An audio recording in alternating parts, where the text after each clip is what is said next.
the man who armed the world. Present day, Russia. Dark clouds hang over Moscow.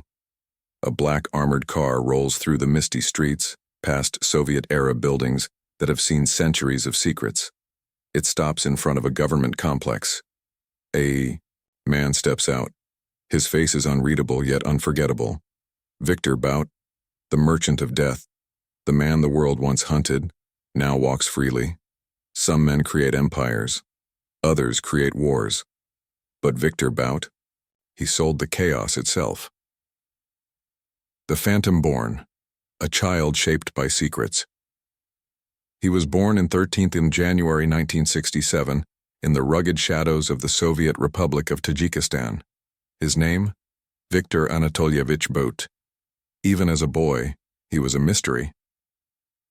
His official biography is murky, riddled with holes. Some say he was the son of a mechanic. Others whisper he was recruited by Soviet intelligence before he could legally drink. Young Viktor had a gift: languages. By the time he was in his 20s, he could speak Russian, English, French, Portuguese, Uzbek, and more. Words were weapons, and Viktor was already armed. He attended the Soviet Military Institute of Foreign Languages in Moscow, a school known not just for diplomats, but for spies. Was he GRU? KGB? No one knows for sure. What we do know is this: Viktor Bout was trained in logistics, aerial transport, and disappearing in plain sight. Then came 1991. The Soviet Union collapsed. And for men like Bout, it wasn't the end of an empire. It was the birth of a marketplace. The quiet beginning of a dangerous mind. Bout's origins are unclear. United Nations documents and Bout himself both state his birthplace as Dushanbe, Tajik SSR, Soviet Union, now the capital of Tajikistan. He has an older brother named Sergei Bout, became a Russian citizen following the dissolution of the Soviet Union in 1991. According to the UN Security Council Committee on Liberia, Bout holds at least 4 passports. A number of sources referred to Bout as a Tajik national or Tajik-born. From battlefield to black market, the hidden path of power. Bout served in the Soviet Armed Forces. There is no definite information on his military career except that he graduated from the Soviet Military Institute of Foreign Languages in the late 1980s. Bout's training allowed him to become a polyglot and master 5 foreign languages: Portuguese, English, French, Arabic, and Farsi. He is reported to be fluent in Esperanto, which he learned at age 12 in the early 1980s as a member of the Dushanbe Esperanto Club. Bout's personal website stated that he served in the Soviet Army as a translator, holding the rank of lieutenant. It is unknown what rank Bout held while in military. In a radio interview with Radio Echo Moskvy, Bout himself said he retired with an officer's rank. Other reports identified Bout as a former major. Bout is thought to have been discharged from the Soviet Army upon its dissolution in 1991 with the rank of lieutenant colonel, whereupon he started an air freight business. Other sources state he was a major in the GRU, an officer in the Soviet Air Forces, that he graduated from a Soviet military intelligence training program, or an operative of the KGB. Bout was involved with a Soviet military operation in Angola in the late 1980s, assisting the People's Movement for the Liberation of Angola, MPLA, in the Angolan Civil War. He has stated that he was in Angola only for a few weeks. During this time in Africa, he went on to learn the Xhosa and Zulu languages. His time in Africa also included a 2-year stint in Mozambique. Death in Disguise, the airline that delivered war.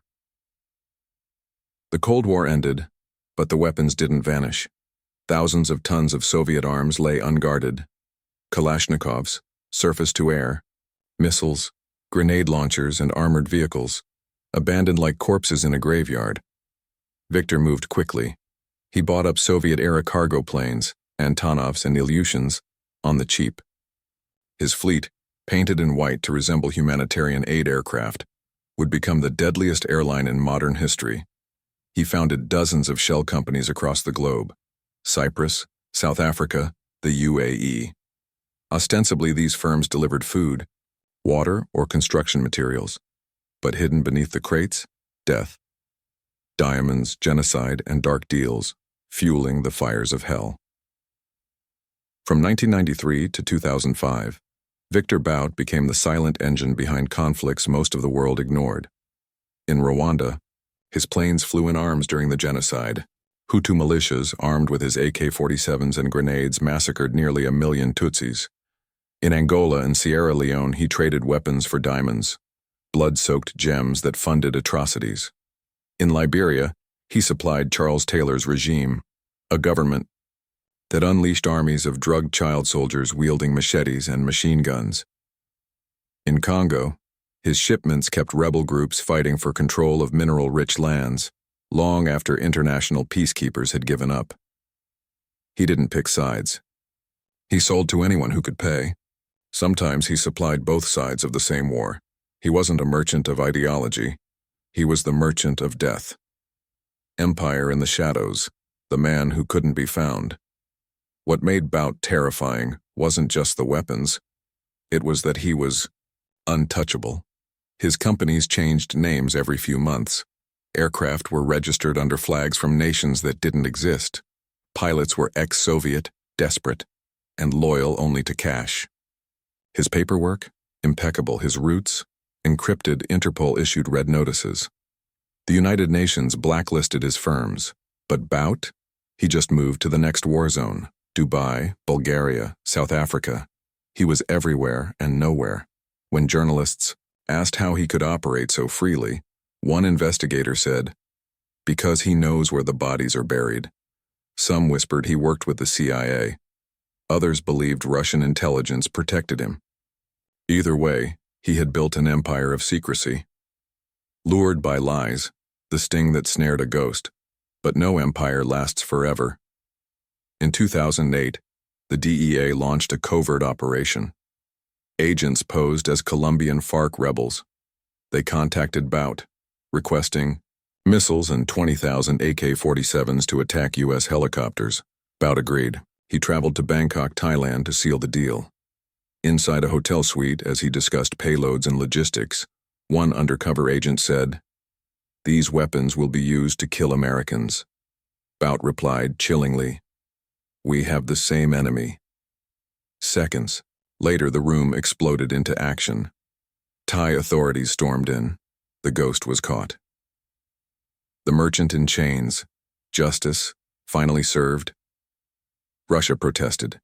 Diplomats demanded his release. But in 2010, Bout was extradited to the U.S. The trial was electric. Journalists packed the courtroom.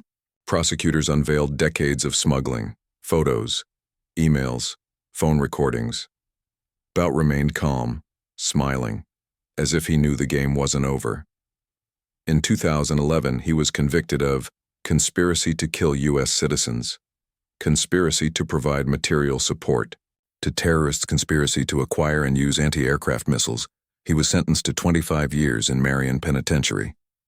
Behind bars, Viktor Bout became silent. But the wars he helped arm never stopped.